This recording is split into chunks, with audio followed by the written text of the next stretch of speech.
de a gente voltar nossos olhos outra vez para a palavra de Deus. Nós vamos começar, ou dar sequência hoje, nossas reflexões sobre o santuário. Então nós iniciamos, na última segunda-feira, esta série que vai abordar esse tema. Então, o sermão que o pastor Semei trouxe na última segunda-feira foi sobre uma visão geral do santuário. Deus quer habitar conosco. Deus diz, eu preciso de você para ser feliz, eu quero estar no meio de vocês. Aí hoje nós vamos ter uma mensagem sobre o altar. Oremos. Amém. Pai, finalmente agora nós oramos pedindo que o Senhor nos fale pela boca do pastor Ednei. Estamos desejosos de ouvir o Senhor nos ensinar. Esse tema é repleto de curiosidades, de coisas lindas, profundas, e te rogamos que nos dê a capacidade de compreendê-lo. Abre o entendimento de cada um de nós. Ilumina a mente do pastor Ednei e se aposse dele para fazer dele teu servo, teu instrumento. Nós te rogamos. Em nome de Jesus. Amém. Amém, Senhor. Maravilha. Obrigado, pastor Moreira. Queridos irmãos, amigos, um bom dia a todos. Uma alegria poder estarmos juntos nesse momento para compartilharmos mais uma vez a palavra de Deus, como bem frisado aí pelo pastor. Desde segunda-feira iniciamos esta série especial de mensagens, reflexões com a temática do santuário e as mobílias e todas as partes, elementos que compõem esse local tão importante e tão central que era para a religião israelita, mas que também, claro, de alguma forma, ele tem também a sua importância para a nova aliança, para o cristianismo, especialmente a nós, adventistas do sétimo dia, que temos, de certa forma, uma visão bem peculiar e eu diria até um tanto diferenciada acerca dessa mensagem do santuário. Não estou dizendo com isso, logicamente, que essa é uma interpretação que só nós temos e que ela não é da Bíblia, pelo contrário, a visão do santuário é uma visão bíblica, tanto no Antigo quanto no Novo Testamento.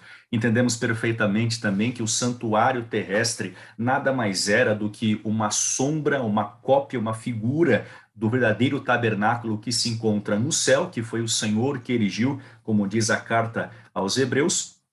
E, logicamente, então, que nós, como adventistas do sétimo dia, cremos nessa mensagem bíblica, pregamos também este mesmo tema, e esta é uma das razões pelas quais também, ao longo desses próximos dias, temos aqui tido e teremos ainda reflexões com base no santuário. Na segunda-feira, o pastor Semei, de forma bem primorosa, nos apresentou essa parte introdutória do santuário, falando sobre o santuário como um local de habitação, como um local da presença de Deus entre nós, e uma ênfase muito especial ali aquela parte em que Deus ele manifesta o seu desejo de habitar conosco, o seu desejo de tabernar conosco. É curioso você perceber que o santuário, de certa forma, ele é como se fosse uma réplica do Jardim do Éden também. Não diria bem uma réplica, mas é como se ele fosse uma miniatura do Jardim do Éden. Nós iremos perceber ao longo dessas reflexões o quanto os elementos do santuário e mesmo os rituais que ali acontecem, de alguma forma, eles sempre fazem alusão ao Jardim do Éden. Mas o ponto hoje para a nossa meditação, para a nossa reflexão dessa manhã, tem a ver com o altar de sacrifício. Eu já vou aqui compartilhar com os queridos a minha tela e nós vamos fazer uso da apresentação aqui para podermos, de forma mais didática, perdão, para de forma mais didática podermos então apresentar esse tema. Muito bem, e eu intitulei, embora a mensagem, a reflexão, ela seja propriamente sobre o altar de holocausto, sobre o qual nós iremos abordar aqui, a nossa mensagem, a nossa reflexão, ela vai ser também aí direcionada à cruz. A verdade é que, na verdade, nós podemos perceber que o altar, de alguma forma, ele é alusivo à cruz. Então, se temos uma cruz no Novo Testamento, temos um altar no Antigo Testamento. Eu não sei se para vocês a minha tela está aparecendo da forma como foi compartilhada. Está cinza. Está cinza? Deixa eu... Para mim está cinza. retornar aqui e vou compartilhar de novo. Era o céu, né? Na época do santuário, estava cinza. É.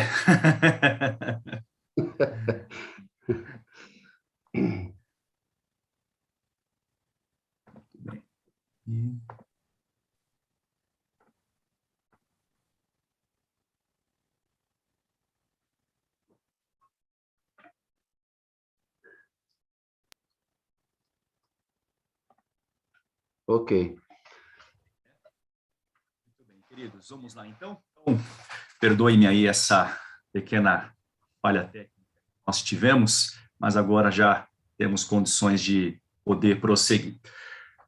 O altar e a cruz. Vamos então entender um pouco dessa relação que há entre esses dois objetos, esses dois instrumentos ou figuras que nós encontramos de forma tão vívida nas Escrituras. Um deles bem presente no Antigo Testamento e o outro, né, com o antítipo encontrando o seu tipo, temos ali também a sua presença bem forte dentro do Novo Testamento. E antes de eu falar sobre algumas verdades que envolvem o altar de holocausto e também a sua relação com a cruz dentro da teologia bíblica, eu quero fazer aqui uma breve recapitulação com vocês sobre a importância dos altares sacrificais no Antigo Testamento.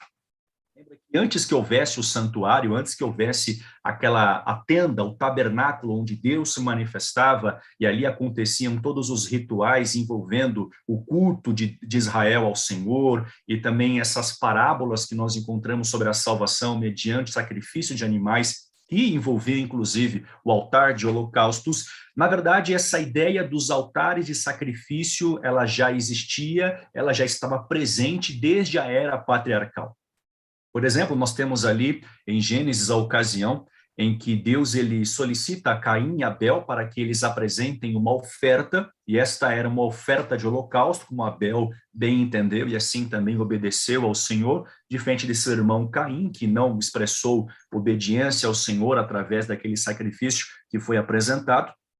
E se houve um sacrifício, certamente havia também um altar. Na verdade, essa prática de erguer um altar para sacrifício não era uma prática exclusiva do povo de Deus, dos hebreus após o Monte Sinai, ou dos patriarcas antes do Monte Sinai, mas esse era um padrão lá da cultura do Antigo Oriente, em que para os holocaustos, para os seus sacrifícios, eles costumavam, então, erguer monumentos de pedra que eram os próprios altares de sacrifício.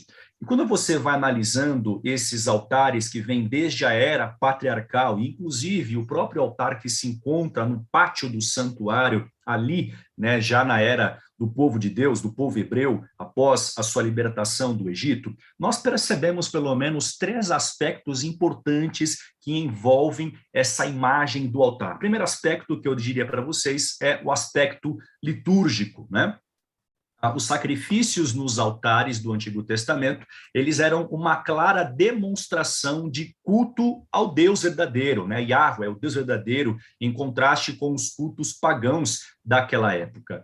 Então, à medida que os patriarcas eles ofereciam seus sacrifícios, à medida que eles apresentavam seus holocaustos, as suas ofertas ao Senhor, esses altares que eram construídos, uma vez que eles não tinham local fixo para eles poderem, então, ali fazer a sua oferta, fazer o seu holocausto, ocorria que eles costumavam erguer por onde eles passassem em suas peregrinações, monumentos de pedra, altares de pedra, onde eles ofertavam ali ao Senhor, né, eles cultuavam ao Senhor naquele local, e aquele altar, então, mais tarde, ficava fixo naquela mesma região, como uma espécie de um memorial de que ali um servo do Deus, dos patriarcas, do Deus de Abraão, ofertou a esse mesmo Deus um sacrifício. É curioso você perceber como a adoração, ela sempre está associada ao sacrifício na Bíblia, ou como o sacrifício, ele também é parte fundamental dentro da adoração. Não existe adoração sem o sacrifício. E o nosso sacrifício, ele também tem por objetivo a adoração ao Senhor, o culto somente ao Senhor.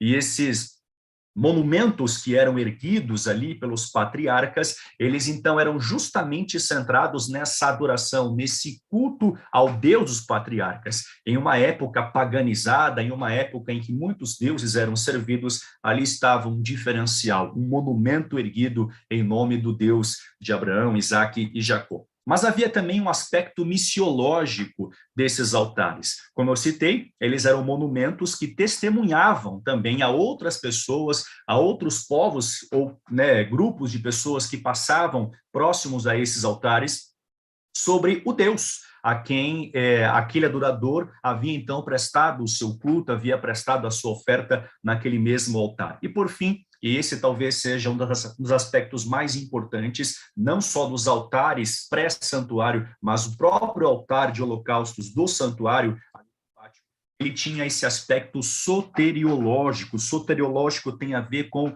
a mensagem da salvação, a doutrina, nosso conhecimento acerca da salvação.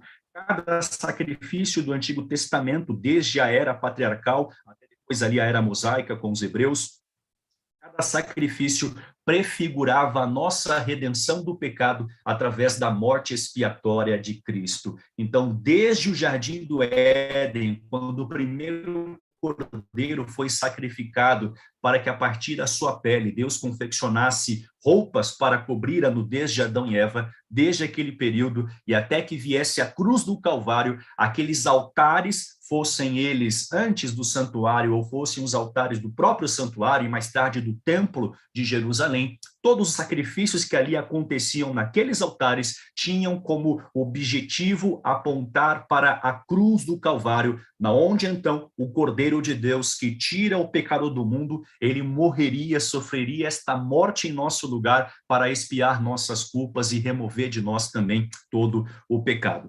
Em Êxodo 27, meus amigos, no verso de número 1 a 8, você pode acompanhar comigo aí na sua Bíblia a leitura, nós temos então a ordem que Deus dá para a fabricação do altar de holocausto, e nós vamos ver aqui os detalhes, as prescrições que Deus apresenta de como deveria ser esse altar. Então, aqui no livro de Êxodo, capítulo 27, do verso 1 a 8, eu leio assim em minha Bíblia. Faça também o altar de madeira de acácia. Seu comprimento será de 2,20 metros e largura será de 2,20 metros. O altar será quadrado. A altura será de 1,30 metros. Nos 4 cantos, coloque 4 chifres, os quais formarão uma só peça com o altar, que deverá ser revestido de bronze. Faça também recipientes para recolher a cinza do altar, além de pás, bacias, garfos e braseiros. Todos esses utensílios serão feitos de bronze. Faça também para o altar uma grelha de bronze em forma de rede e fixe 4 argolas de metal nos seus 4 cantos. Coloque as argolas dentro do rebordo do altar para baixo, de maneira que a rede chegue até o meio do altar.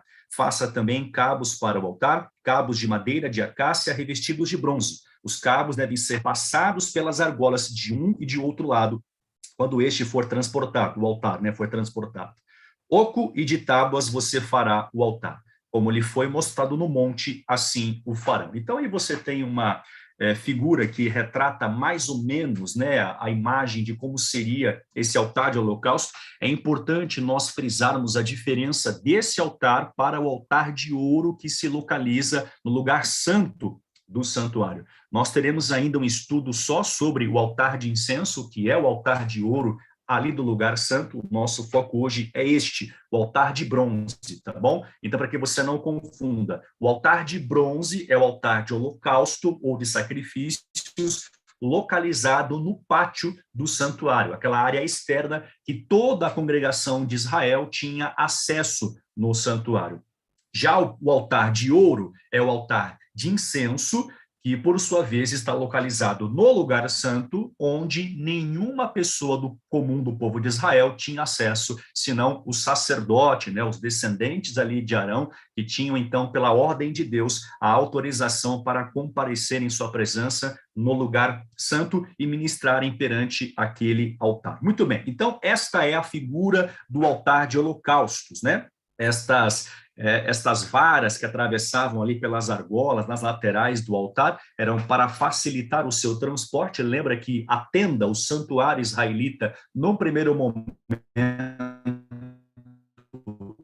é uma tenda móvel, né, ao longo dessa caminhada no deserto até chegar em Canaã. Então, logicamente que essa forma de fabricação facilitava o processo de transporte também para o altar de bronze, tá certo? Queridos irmãos, então, alguns eventos, alguns rituais importantes ocorriam relacionados a esse altar que nós estamos visualizando aí. Eu diria que, basicamente, há duas categorias de sacrifícios que eram realizadas, no caso, junto ao altar. Essas duas categorias nós conhecemos como a primeira, ofertas públicas, ou também chamadas de sacrifícios da manhã e da tarde, ou sacrifício diário. E é também possível que você encontre a expressão holocausto contínuo. Então, veja só, ofertas públicas, sacrifícios da manhã e da tarde, sacrifício diário, holocausto contínuo, essas expressões, na verdade, elas representam a mesma coisa, elas representam o mesmo ritual. Tá bom? E como que acontecia, de que forma era feita esse holocausto contínuo ou essa oferta pública? Então, esse nome oferta pública, ela tem essa classificação justamente devido ao seu caráter comunitário, coletivo. Então, essa não era uma oferta que individualmente cada um dos hebreus apresentava no santuário diariamente. Na realidade, esta era uma oferta que era oferecida coletivamente pelo sacerdote, por todo o povo de Israel. De acordo com Êxodo 29, do verso 38 a 42, esse ritual da manhã e da tarde, que nós conhecemos como oferta pública, ou contínuo, ou diário, certo? Era a peça central do santuário. Então, o principal evento, a principal atividade que acontecia diariamente no santuário tinha que ver justamente com a oferta pública. Como eu mencionei, essa oferta ela tinha prioridade sobre todos os outros sacrifícios, sendo essencial para a adoração israelita. A primeira coisa, logo pela manhã, quando o dia raiava, que acontecia no santuário, era o sacrifício da manhã. E o último serviço a ser realizado no santuário, já lá ao cair do sol, era o sacrifício da tarde. É daí que vem esse nosso costume, como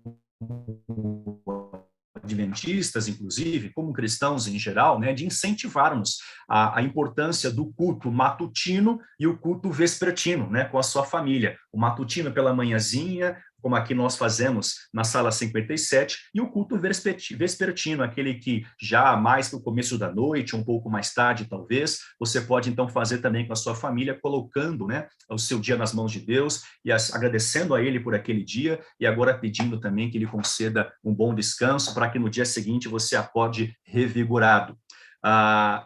Esse sacrifício ele era abrangente, uma vez que o sacerdote ele oferecia por todo Israel, então por isso que ele tinha esse caráter coletivo, e assim chamava-se oferta pública, porque era algo oferecido por toda a comunidade de Israel, e representava a aceitação de Deus e a constante disponibilidade do perdão. O altar de sacrifício, ele tem essa primeira imagem, essa primeira mensagem que é dada não só aos hebreus, mas também a nós. A imagem de que Deus ele nunca está distante. À medida que a cada manhã o sacerdote ele começava o dia ministrando ali no santuário, junto a esse altar, ofertando um sacrifício por toda a comunidade de Israel, o povo tinha não só ali a sensação, mas a clara convicção, a segurança, a certeza de que mais uma manhã Deus havia renovado a sua graça, Deus havia renovado a sua misericórdia, a graça do Senhor, a sua misericórdia, a sua bondade, o seu perdão estavam disponíveis a todos os israelitas no momento em que eles se aproximassem de seu santuário.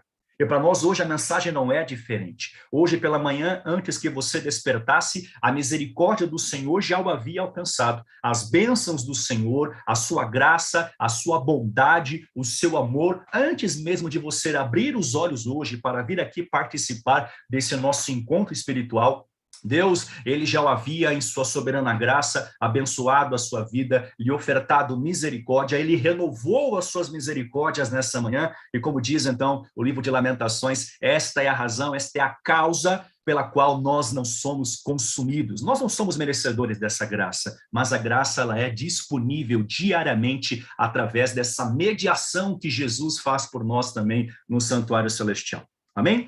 E além da oferta pública, essa era a primeira categoria realizada, né, no santuário, no pátio, no altar de sacrifícios, havia também a oferta individual, ou as ofertas individuais. Nós não vamos ler aqui, mas no livro de Levítico, os 6 primeiros capítulos, eles são todos eles dedicados para falar só sobre essas ofertas individuais que a congregação de Israel apresentava no pátio, ali no altar de sacrifícios. Então, por exemplo, em Levítico 1, nós temos as ofertas queimadas, as orientações que Deus dá referente a essas ofertas, que eram espécies de ofertas de gratidão, que eram apresentadas ali no santuário. Haviam as ofertas acessórias. Essas ofertas acessórias era como se fosse uma segunda oferta apresentada, além da oferta pelo pecado. Nós vamos ver daqui a pouquinho a oferta pelo pecado. Então, quando o penitente ele levava a sua oferta pela culpa ou pelo pecado, ele também apresentava uma oferta de manjares, que era essa oferta acessória, em que, como se fosse uma forma de gratidão já pela aceitação mediante a oferta pela culpa. Então, o pecador sabia que a única forma dele ser aceito era trazendo o seu sacrifício pelo pecado. E ele já manifestava gratidão por essa aceitação divina, apresentando também a sua oferta de manjares ou ofertas acessórias. Está lá em Levítico 2, tá bom? Haviam as ofertas pacíficas, Levítico 3, e aí Levítico 4 a 6, 4, 5 e 6, nós temos essa descrição da oferta pelo pecado e da oferta pela culpa. Esta, sem dúvida alguma, é a classe mais conhecida das ofertas que os hebreus apresentavam no santuário, né? Aquela em que o cordeiro era sacrificado em prol das culpas do povo de Israel, né? À medida que eles pecavam e compreendiam a malignidade da sua culpa, eles levavam essa oferta até o altar de sacrifícios. Meus amigos, eu quero então agora conduzi-los para aquilo que eu considero o cerne dessa mensagem. Até aqui fizemos uma parte introdutória, conhecemos um pouco do altar, a sua localização no santuário, a sua importância, os aspectos que o envolviam e também os rituais que nele eram realizados ao longo do dia, de todo o calendário religioso do povo de Israel. E agora, então, a parte mais teológica e também prática, logicamente, dessa mensagem, 5 verdades que que são ensinadas pelo altar de sacrifícios. Eu não vou dizer só o altar de sacrifícios, mas eu vou dizer 5 verdades que são ensinadas pelo sistema sacrificial. Tá bom? Se você quiser anotar as passagens, fiquem à vontade, mas depois também eu creio que essa apresentação minha ela vai ser disponibilizada, né? Enviarei aí para seu moderador, e aí eles poderão compartilhar com vocês também para que você faça um bom uso, recapitule, estude, e se quiser também depois, na sua própria igreja, né, apresentar essa mensagem, fique bem à vontade, de graça recebestes, graças dai, diz a Bíblia, né? Então, aquilo que o Senhor me concedeu, eu também vos entreguei, tá bom? Nada aqui é propriedade minha. Muito bem, meus amigos, vamos então para 5 verdades ensinadas pelo sistema sacrificial. A primeira grande verdade apresentada, ensinada ao israelita, no momento em que ele comparecia diante do altar de bronze ali no pátio, é esta: o salário do pecado é a morte. A primeira, a lição mais vívida, a imagem mais clara que era apresentada ao pecador, ao penitente ali no santuário, era justamente esta: o salário do pecado é a morte. Na Bíblia você encontra várias afirmações que são feitas pelos autores da mesma, referente a esta relação do pecado com a morte. Ezequiel já havia dito: toda alma que pecar, esta morrerá. Deus havia dito a Adão e Eva no jardim do Éden que se eles desobedecessem a sua ordem referente ao fruto da árvore da ciência do bem e do mal, eles também iriam morrer. Então, existe uma clara relação do ato do pecado para com a morte. E isso porque Paulo sintetiza muito bem essa mensagem em Romanos 6, verso 23, dizendo: o salário do pecado é a morte. Então, o pecado ele produz muitos efeitos negativos. O pecado traz e trouxe, de fato, muitas mazelas para a humanidade. Mas a pior das consequências do pecado, o pior dos seus resultados, o mais devastador, o mais maligno problema do pecado é justamente esse. O salário do pecado é a morte. E por que essa imagem ela era bem vívida ao hebreu, ao israelita, quando ele levava a sua oferta pelo pecado ali no altar de sacrifícios no santuário? Veja, porque primeiramente ele via o animal sendo imolado bem à sua frente, depois tendo então a sua carne queimada sobre aquele altar. Perceba que Deus, de uma forma bem didática e bem vívida, por sinal, ele está ensinando aquelas pessoas, aquele povo, e a nós também nos dias de hoje, quão maligno é o pecado. Porque, na verdade, aquela vítima que era sacrificada, ela era uma representação do próprio pecador. Porque, na realidade, era o pecador quem deveria morrer, uma vez que ele era o culpado. O animal era um ser inocente. Mas é justamente essa imagem que Deus está construindo para apontar para o plano da redenção. Uma vítima inocente é sacrificada, é morta no lugar do culpado, para que o culpado possa ser, então, desta forma, perdoado, inocentado, justificado. Não existe perdão sem a morte, não há justificação sem a morte, sem o sacrifício, não vai haver inocência para o culpado, uma vez que não houver também a morte, ainda que seja de uma vítima que é inocente, mas o preço do pecado é este, o preço do pecado é a morte. Alguém deveria morrer, alguém deveria pagar o preço por aquele mal que fora cometido. Meus amigos, é importante nós termos em mente uma coisa: o pecado não é apenas uma falha moral. O pecado não é meramente você cometer um deslize. O pecado não é um equívoco, não é um tropeço no caminho. O pecado não é um desvio de jornada. O pecado é uma afronta à santidade de Deus. O pecado, ele é uma rebelião contra a lei de Deus, contra o governo de Deus, contra o caráter do próprio Deus. Quando nós pecamos, estamos nos colocando numa posição de rebelião contra o nosso Criador. O pecado é uma afronta à sua justiça, o pecado é uma afronta à sua santidade. E é importante nós termos em mente que Deus ele não tolera o pecado. Deus não aceita o pecado, Deus não permite o pecado. E o pecado na sua presença, ele deve ser então eliminado.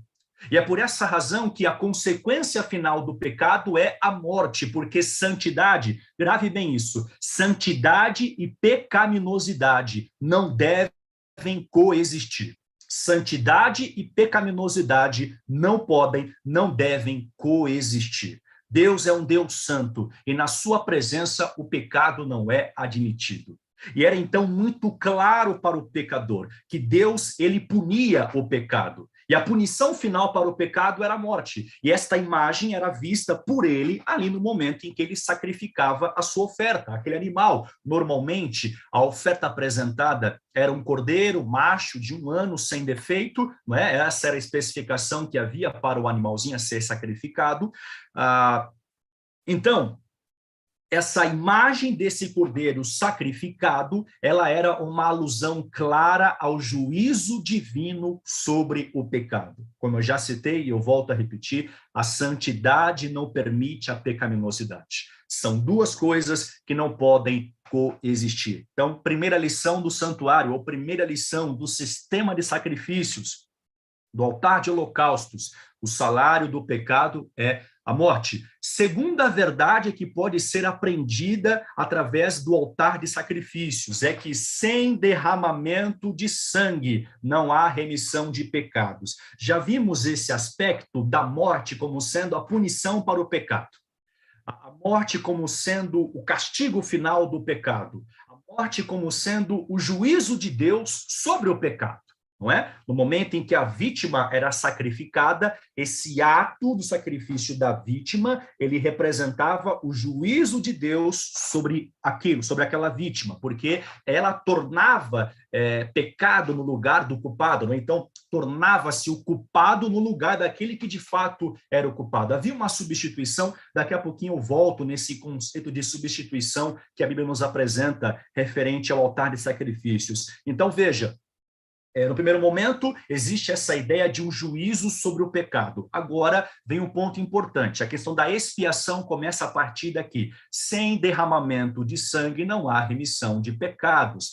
No livro de Hebreus, capítulo 9, verso 22, então, o autor desta carta, que nós, então, cremos ser o apóstolo Paulo, diz, de fato, segundo a lei, quase todas as coisas são purificadas com sangue. E veja, a ênfase está aqui na parte final, e sem derramamento de sangue, não há remissão, não há perdão, não há justificação, não há salvação. Pastor, por que era preciso haver morte? Primeiro, tem que haver morte porque essa é a sentença final do pecado. Este é o juízo sobre o pecado. Mas também existe morte, porque sem morte, ou melhor dizendo, sem sangue, não há remissão de pecados. Lembra que quando o cordeiro era imolado junto ao altar de sacrifícios, então o seu sangue era derramado, e era com aquele sangue que mais tarde também o sacerdote ele fazia a mediação, a expiação das culpas do pecador, tá certo? Veja, também no livro de Hebreus, capítulo 9, verso 14, o mesmo Paulo falando sobre o sangue de Cristo diz que muito mais o sangue de Cristo, que pelo Espírito Eterno a si mesmo se ofereceu sem mácula a Deus, purificará a nossa consciência de obras mortas para servirmos ao Deus vivo. Da mesma forma como o pecador penitente, ele encontrava remissão no sangue da vítima, do animal que era ofertado em seu lugar, no altar de sacrifícios, na cruz do Calvário, ao ele morrer em nosso lugar, então Cristo Jesus também nos purifica de todo o pecado. É curioso você perceber como no Novo Testamento, essa imagem do sangue de Cristo como um agente purificador, ela é muito clara. Exemplo, Efésios 1, verso 7, ali Paulo diz que nele temos a redenção pelo sangue, não é? Também o mesmo apóstolo Paulo, ele enfatiza aí por várias vezes na sua carta aos Hebreus a importância do sangue para a remissão dos pecados. O Apocalipse nos diz que aquele que nos salvou pelo seu sangue, depois também lá no capítulo 7, verso 14, ao falar dos redimidos, diz que estes são aqueles que lavaram as suas vestiduras no sangue do Cordeiro. Note como o sangue ele tem a ver com a vida na Bíblia, como o sangue está associado à nova vida, à remissão, ao perdão dos pecados. O apóstolo João, sua primeira carta, ele disse, o sangue de Jesus, seu Filho, nos purifica de todo e qualquer pecado. Meus amigos e irmãos, sem sangue não há remissão, sem sangue não há perdão, sem sangue não há remissão de pecados. E essa é a segunda verdade ensinada pelo sistema de sacrifícios no altar de holocaustos. Porém, nós temos um problema. O mesmo livro de Hebreus, que já afirmou que sem sangue não há remissão de pecados, no capítulo 10, verso 4, nos diz que é impossível que o sangue dos touros e bodes remova pecados.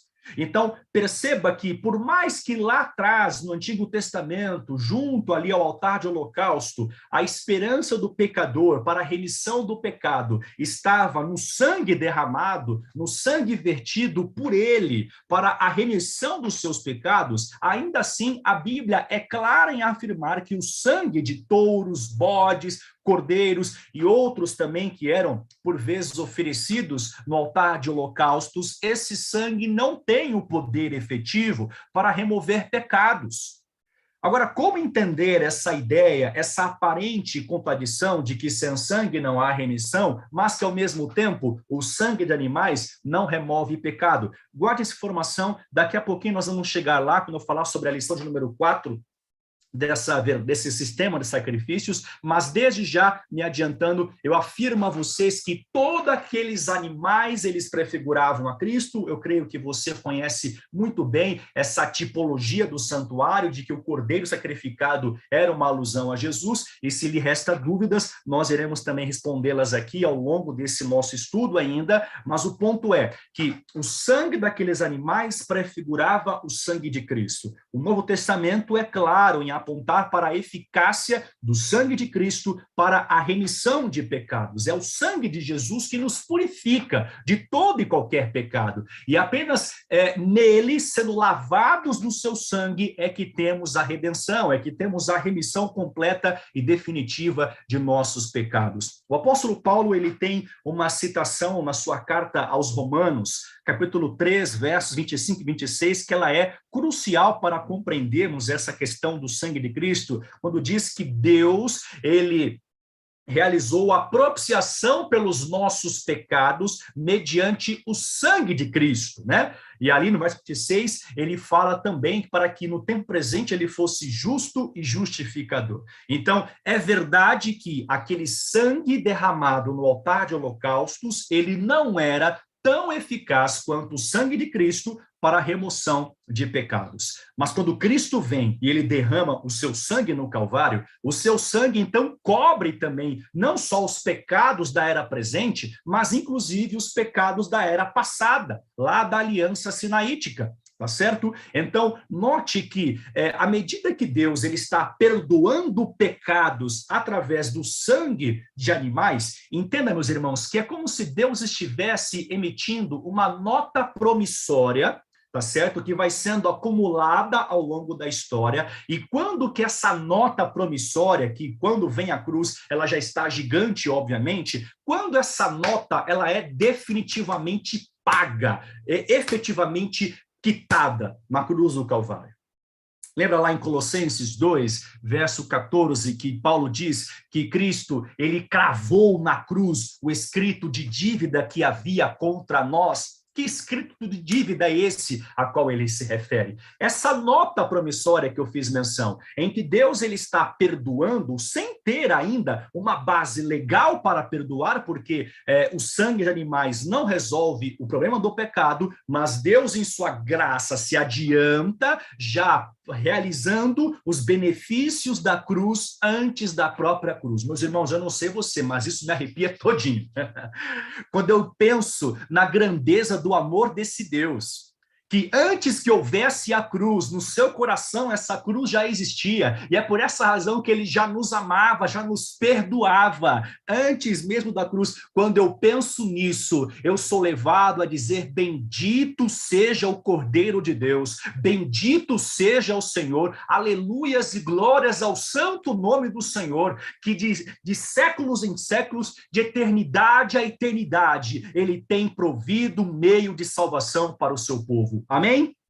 Queridos, a segunda lição ensinada pelo altar de sacrifícios: sem derramamento de sangue não há remissão de pecados. Aí agora então chegamos na terceira, que é um complemento da segunda. A terceira verdade ensinada pelo altar de holocaustos: Deus proveria um substituto para morrer no lugar dos pecadores. Olha só, grave bem isso.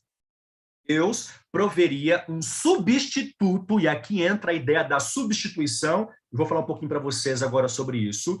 Deus proveria um substituto para morrer no lugar dos pecadores. Vamos lá. Em Levítico 17, verso 11, Deus diz exatamente assim: porque a vida da carne está no sangue. Então, entenda, na Bíblia, na tipologia bíblica, o sangue, ele é símbolo da vida. A vida está no sangue, certo? Eu tenho dado a vocês sobre o altar para fazer expiação pela vida de vocês, porque é o sangue que fará expiação pela vida. Qual que é a ideia? A ideia é a vítima que é sacrificada no lugar do culpado. Então, a vida de uma vítima é oferecida para a vida do culpado, ou pela manutenção da vida do culpado, de maneira que é sangue por sangue, vida por vida, minha vida pela sua, essa que é a ideia. A minha vida é sacrificada para que a sua vida continue existindo, continue acontecendo, vamos dizer assim. Tá certo? Então, a grande mensagem transmitida nesse ato de substituição, em que o homem ali, você vê na imagem, né, o rapaz que ele está com as mãos sobre o cordeiro, nós vamos entender essa imagem melhor agora. Então, nessa imagem, o que está acontecendo é vida por vida. Uma vida sendo oferecida pela outra. E perceba, só existe vida para o penitente através do sacrifício de uma vítima inocente. Muito bem. Qual que era o processo? Vamos relembrar aqui a imagem, né? Construa aí na sua mente essa imagem. Como era o processo quando o pecador arrependido, ele levava a sua oferta para o altar de holocaustos? Primeiro passo, ele então escolhia, né, ali o animal, o sacrifício estipulado. Lembra que lá em Levítico há uma série de estipulações sobre o animal que deveria usar. Eu falei que era o cordeiro, especialmente o cordeiro, mas não era só cordeiro que era oferecido, tá bom? Haviam outros animais também, haviam várias estipulações, classificações, categorias para que cada animal se encaixava, mas isso aí, né, são detalhes que você pode ler tranquilamente, com calma, em Levítico depois. Mas o ponto é, o pecador arrependido, ele levava para o altar o sacrifício estipulado. Segundo passo, colocando a mão sobre o animal, como você vê aí na imagem, tá bom? Colocando a mão sobre a cabeça do animal, o penitente confessa seu pecado e sua culpa, transferindo-os assim para o animal como seu substituto. Então, nesse ato em que Oi. Uma voz. Pastor, já que o senhor falou da menção à imagem, eu não sei se o senhor percebeu, nós não estamos conseguindo ver a passagem dos slides. Ele travou na primeira imagem, o pessoal do YouTube está até mandando mensagem aí. O senhor poderia verificar o que está acontecendo para que o senhor mostre essa mensagem, especialmente essa última slide, se o senhor receber referência aí. Ok, deixa eu então interromper aqui rapidinho. Certo, isso, agora mudou. Pronto, então vá lá para essa imagem da vida por vida aí, que foi onde o senhor fez referência a ela, por favor. Essa imagem, foi isso? Foi. Ok.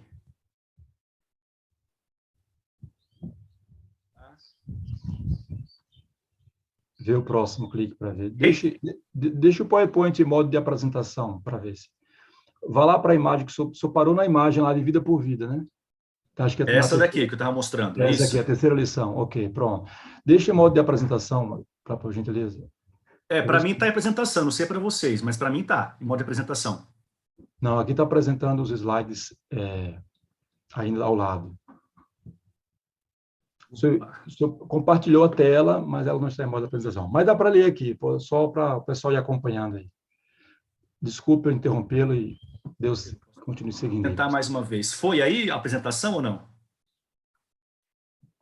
Não. Ok. Eu vou tentar mais uma vez. Qualquer coisa eu vou prosseguindo dessa forma. Oi? Sim. Ok. Muito bem. Então, queridos, vamos lá. Avançando aqui. Eu ia dizendo para vocês, então, que essa terceira lição, né, Deus provê um substituto, a vida, ela está no sangue, então a expiação é vida por vida, sangue por sangue, era assim que a vítima, então, era oferecida para que o penitente tivesse vida novamente, o pecador levava ao altar, até o altar o sacrifício estipulado, e então ele colocava a mão sobre o animal, como você vê ali na imagem, ele colocava a mão sobre a cabeça do animal, e então, com as mãos ali sobre aquele animal, ele confessava seu pecado, e dessa forma simbólica, é importante nós frisarmos isso, de forma simbólica, ele transferia toda a sua culpa, o seu pecado, para aquele animal que seria sacrificado em seu lugar, né? Que seria o seu substituto na morte. Lembra que falamos lá que a vítima sacrificada, ela sofria o juízo de Deus sobre o pecado, então esse juízo que era sobre nós, que era contra nós, ele é agora transferido para quem?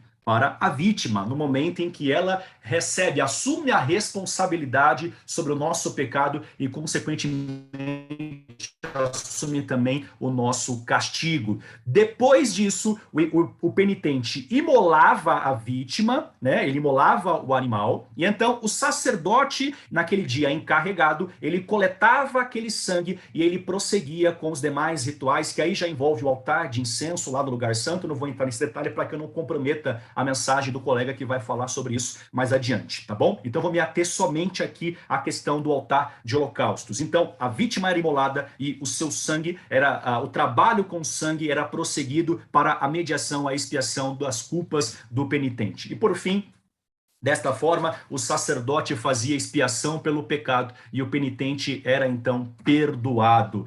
O apóstolo Paulo, fazendo essa correlação daquilo que acontecia com o que houve na cruz, nos diz na sua primeira carta aos Coríntios, capítulo 15, verso 3, antes de tudo, entreguei a vocês o que também recebi, que Cristo morreu pelos nossos pecados, segundo as Escrituras. Então está claro para a Escritura que da mesma forma como aquela vítima no Antigo Testamento era um substituto do culpado no santuário, na cruz do Calvário, Cristo, o inocente Filho de Deus, é também o nosso substituto, morrendo por nós, como diz Paulo, morrendo pelos nossos pecados, como desde a era patriarcal, no altar de sacrifícios, essa mensagem ela já havia sendo anunciada. Meus irmãos, olha como Deus é pedagógico, como Deus ele é detalhista, como Deus é maravilhoso, em nos mínimos detalhes, de forma bem vívida, clara, às vezes dramática, ele ilustrar passo a passo o plano da redenção. Mais uma vez, quando eu percebo a grandeza desse Deus em guiar todo o processo da história da redenção e essas parábolas da salvação envolvendo o santuário que aludem à cruz de Cristo, que é o cumprimento, né, que é de fato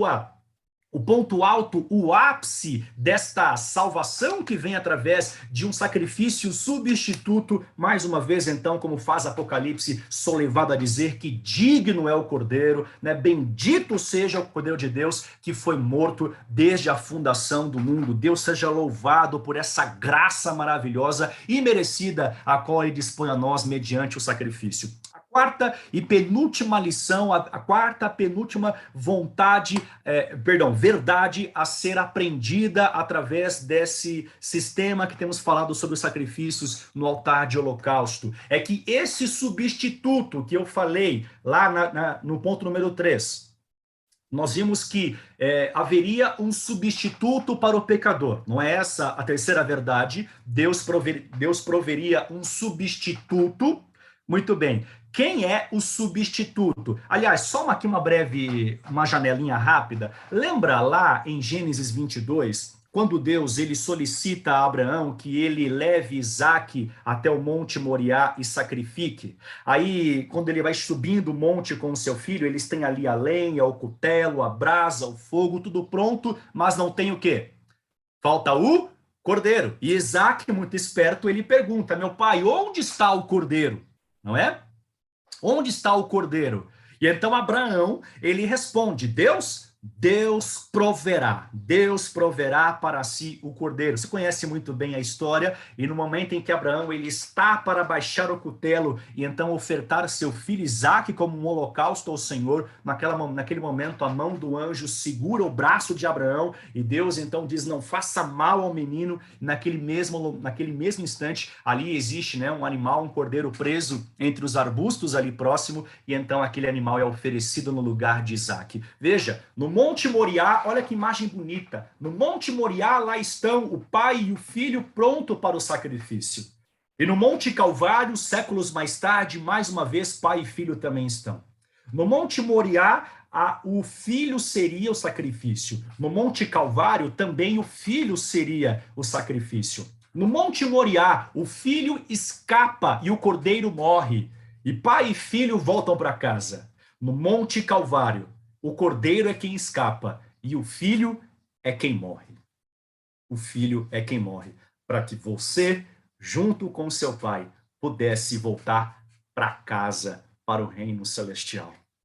Esse substituto seria o Messias. Não foi à toa que João Batista, quando ele, no Rio Jordão, vê Jesus se aproximando dele para ser batizado nas águas, ele então afirma, sem nunca ter visto Cristo antes, ele então, de forma profética, reveladora, ele declara: eis o Cordeiro de Deus que tira o pecado do mundo. Se é verdade que o sangue de cordeiros, de animais, de touros, bodes, não remove o pecado, é tão verdade quanto que o sangue deste Jesus Cristo, o Cordeiro de Deus, este sim tira o pecado do mundo. Também continuando, o apóstolo Paulo, em 2 aos Coríntios, capítulo 5, verso 21, diz: aquele que não conheceu o pecado. Lembra que a oferta do santuário deveria ser imaculada, sem ruga, sem mancha, perfeita, sem qualquer defeito, senão não era aceitável para o sacrifício. Também Cristo, sem mácula, sem mancha, sem defeito, sem qualquer mal, sem qualquer inclinação para o mal, sem qualquer pecado. Aquele que não conheceu o pecado, Deus o fez pecado por nós, para que nele fôssemos feito justiça de Deus. O Messias é o substituto.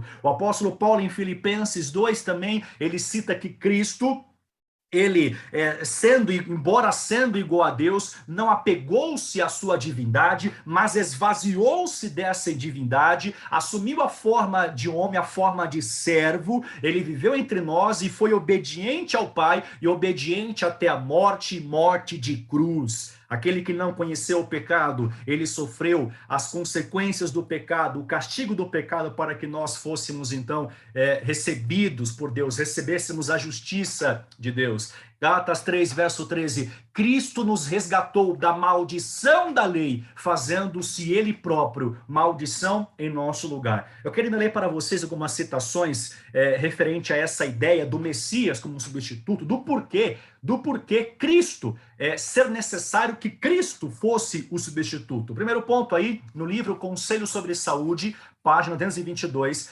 Ellen White, ela escreve assim: a divindade moveu-se de compaixão pela raça, e o Pai, o Filho e o Espírito Santo deram-se a si mesmos ao estabelecerem o plano da redenção. Meus irmãos, é importante entendermos que o plano da redenção, o processo da salvação, é um processo da divindade, da trindade. Não é apenas uma atuação só do Filho, do Pai ou do Espírito, mas os três estão envolvidos, juntos, participando no processo da salvação. Se você ler, por exemplo, a carta de Paulo aos Efésios, capítulo 1, do verso 3 ao verso 14, Paulo está louvando a Deus pelas bênçãos da salvação, e ele cita três responsáveis, autores desse processo da salvação. Ele louva ao Pai, ele louva ao Filho, e ele também louva o Espírito Santo. Efésios 1, 3 a 14 é um hino à Trindade em louvor pela salvação. Olha só, a fim de levarem a cabo plenamente esse plano, foi decidido, então, no conselho eterno, soberano de Deus, da Trindade, foi decidido que Cristo, o unigênito Filho de Deus, se desse a si mesmo em oferta pelo pecado. Que linha pode medir a profundidade deste amor? Pergunta a profetisa. Deus tornaria impossível ao homem dizer que ele poderia ter feito mais. Com Cristo deu ele todas as riquezas do céu, para que coisa alguma pudesse faltar no plano de soerguimento do homem. História da Redenção, parte 43, diz: os anjos prostraram-se diante dele. Quando os anjos descobrem que Cristo é quem vai ofertar-se pelo pecador, eles oferecem suas vidas. Olha o que diz Ellen White: ofereceram suas vidas. E Jesus lhes disse que pela sua morte salvaria a muitos, e que a vida de um anjo não poderia pagar a dívida. Sua vida unicamente poderia ser aceita por seu Pai como resgate pelo homem. Só havia uma forma de satisfazer a justiça de Deus contra o pecado. Qual era? E a única forma era a morte do próprio Filho de Deus. Melhor dizendo, deixa eu corrigir a minha informação. A única forma era a morte do culpado. Essa era a forma mais eficaz. A forma era o culpado morrer.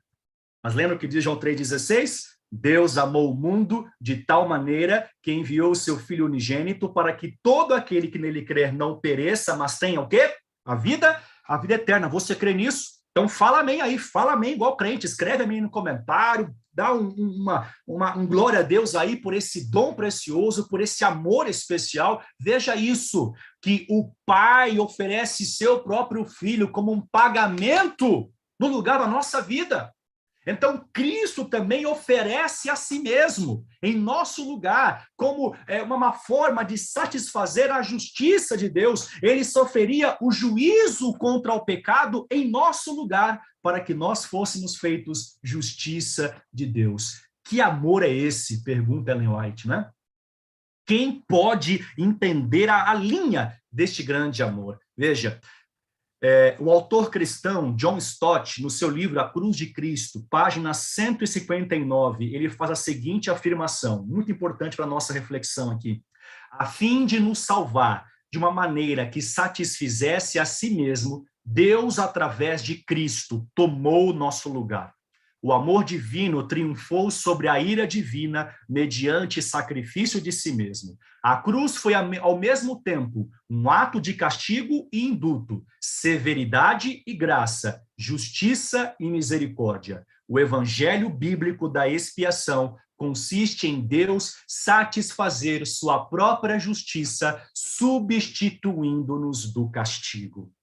Se eu pudesse dizer numa frase qual é a mensagem do altar de holocaustos, seria esta: Deus satisfazendo sua justiça, substituindo-nos no castigo. Em outras palavras, a salvação ela ocorre mediante a substituição de um pecador culpado, né, que deveria morrer, para uma vítima inocente. Assim, queridos irmãos, eu quero então chegar à conclusão com a quinta e última verdade aprendida através do sistema sacrificial. A salvação é pela fé. Efésios 2, versos 8, 9 e 10, muito conhecido, porque pela graça vocês são salvos mediante a fé. Isso não vem de vocês, é dom de Deus, não de obras para que ninguém se glorie. Não coloquei aqui, mas o verso 10 ele continua, pois somos feituras dele, criados em Cristo Jesus, preparados para a prática das boas obras. Esta é a grande mensagem. Pela graça vocês são salvos mediante a fé. Meu amigo, meu irmão, eu quero que você entenda que a salvação não estava no animal em si. O animal morreu, pronto, eu estou salvo.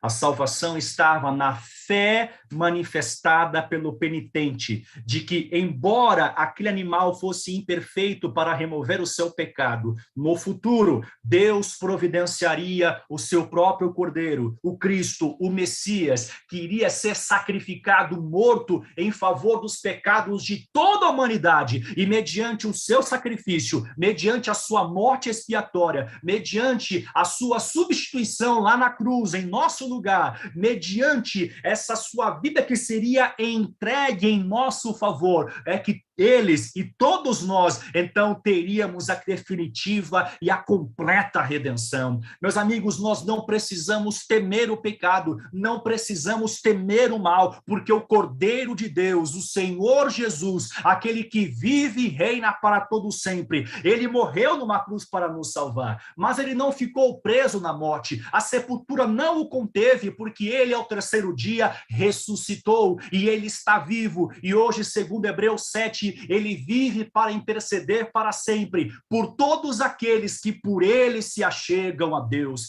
Vá ao Calvário e você vai encontrar a maior manifestação do amor de Deus. Vá ao Calvário e você vai entender o que é o amor. Vá ao Calvário e você verá o que é sacrifício. Vá ao Calvário e você vai ver o que é sofrimento. Vá ao Calvário e você vai entender o que é abnegação, generosidade, doar a si mesmo, entrega de si mesmo. Vá ao Calvário e você vai entender o quanto você é amado. Vá ao Calvário e você vai compreender o quanto você é amado por esse Deus. Pela graça somos salvos. Assim como aqueles culpados olhavam para o futuro e manifestavam fé, nós olhamos lá para a cruz e também manifestamos fé, certos de que no presente, ele, no céu, está por nós. E se Deus é por nós, quem será contra nós? Queridos, algumas últimas considerações. O altar e a cruz revelam o juízo de Deus sobre o pecado e sua graça sobre o pecado. O altar e a cruz são, ao mesmo tempo, provas da justiça e do amor de Deus. O altar e a cruz mostram a santidade de Deus. Deus é santo. O pecado não pode resistir, coexistir com ele. Mas o altar e a cruz também denotam a infinita misericórdia desse Deus. O altar e a cruz pregam uma mesma mensagem: a salvação por substituição, a salvação através da vida e morte de Jesus Cristo. Queridos, gostaria de concluir contando uma rápida história. Numa cidade do Velho Oeste americano, ocorreu de um dia um homem, um cowboy muito popular, muito conhecido e querido por aquela população, daquele território, daquele condado, envolveu-se numa briga, num conflito por um mal-entendido, e ocorreu que ele acabou sacando de uma arma e assassinando um outro rapaz.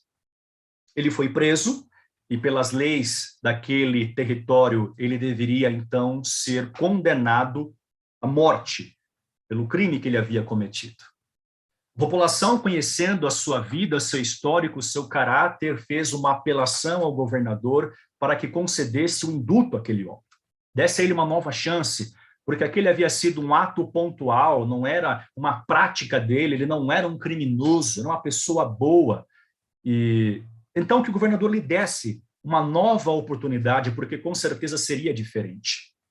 O governador resolve acatar ao apelo da comunidade, da população, mas antes ele decide conhecer de perto, ver pessoalmente quem era esse homem de quem tanto as pessoas falavam. E ele foi até a prisão para levar pessoalmente às mãos dele a sua carta de perdão. E ele foi trajado de sacerdote religioso, carregando uma Bíblia, e dentro da sua Bíblia ele colocou o indulto, né, a liberação, a absolvição daquele rapaz. Quando ele chega à sua cela, ele então lhe diz: homem, eu lhe trago boas novas. E aquele rapaz furioso, de forma bem ríspida, rude, ele responde dizendo: vá embora, eu não quero te ouvir. E aquele governador, trajado de sacerdote, compreende que talvez ali ele não está entendendo o que está acontecendo, mas ele insiste ainda assim bondosamente: olha, o que eu tenho aqui nas minhas mãos é algo bom para você, eu gostaria que você ouvisse. E ele disse: vá embora, eu não quero ouvir você, não quero ouvir nada que venha de você, eu não preciso da sua ajuda e tampouco quero saber o que é que você tem aí dentro para mim. O governador continua insistindo mais uma vez: homem, me dê uma chance de falar com você, por um segundo que seja. E ele disse: vá embora. Se você não for embora, eu vou agredi-lo, eu vou cuspir em você. Eu não quero a sua presença. Aquele sacerdote, na verdade governador, fecha a sua Bíblia, retira-se da cela, e então o guarda da prisão, ele volta, entra na cela e pergunta àquele cowboy: você ficou maluco? Você enlouqueceu? Você sabe quem era o homem que estava aqui? E ele respondeu: sim, o sacerdote, o padre. Ele disse: não, aquele não é o padre. Aquele homem que veio aqui era o único dessa cidade que poderia tirar você da morte. Aquele homem era o governador. No dia da sua execução, aquele cowboy solicitou uma última fala para todos os presentes que estavam ali. Ele disse bem assim: jovens, eu quero que vocês entendam uma coisa, que hoje eu estou morrendo, não por causa do crime que eu cometi, mas estou morrendo porque eu recusei o único perdão que me foi ofertado. Amigos queridos, estão aqui no Zoom ou pelo YouTube, E mesmo você que em algum momento está assistindo agora essa sala fora do nosso horário habitual. Algumas pessoas não vão se perder porque fizeram algum mal. Elas vão se perder porque recusaram o perdão. Porque não buscaram perdão. Porque não buscaram a salvação. Eu gosto de uma citação de Ellen White em Mensagens Escolhidas, quando ela diz: eu não preciso ficar sem me salvar, porque Cristo morreu e ressuscitou para a minha justificação. Eu aceito agora o perdão que ele me prometeu. Aceite o perdão de Cristo. Se confessarmos nossos pecados, diz a Bíblia, ele é fiel e justo para nos perdoar os pecados e nos purificar de toda injustiça. Porque o sangue de Jesus, seu Filho, nos purifica de tudo e qualquer pecado. Você tem algum problema, algum defeito, alguma culpa, algum mal em sua vida? Apresente-o nesse momento aos pés da cruz. Deposite as suas desesperanças, as suas falhas e fracassos na cruz do Calvário. Olhe para a cruz de Cristo. Pastor Bulhão tinha uma frase muito bonita quando ele dizia: quando eu olho para mim mesmo, eu vejo que é impossível eu me salvar, mas quando eu olho para aquele que está na cruz, eu vejo que é impossível eu não me salvar. Tudo que Deus poderia fazer pela nossa salvação foi anunciado no altar e foi provido, executado na cruz de Cristo. Você aceita o perdão que Cristo prometeu? Você aceita essa dádiva? Aonde você estiver, se você aceita hoje esse perdão, essa graça, essa expiação em sua vida, se você aceita nesse momento que que o sangue de Jesus te purifique de todo o pecado, aonde você estiver, levante a sua mão, se manifeste, e ore comigo nesse momento, colocando sua vida nas mãos desse Deus. Pai, eu te louvo pelo dom da salvação, eu louvo pela graça soberana de Cristo Jesus, eu te louvo por esse amor tão grande, incomparável, e eu te louvo pela certeza do perdão que estava prevista no altar e que foi consumada na cruz do Calvário e que hoje é disponibilizada, ofertada gratuitamente a todos aqueles que buscam em seu trono de graça no santuário do céu. E nessa manhã, todos nós juntos adentremos a sala do trono pela fé, através do nosso sumo sacerdote, Cristo Jesus, para que, através do seu sacrifício, tenhamos a expiação de nossas culpas e a certeza do teu amor, do teu perdão e da tua salvação. Em nome de Jesus, e o teu povo diz amém.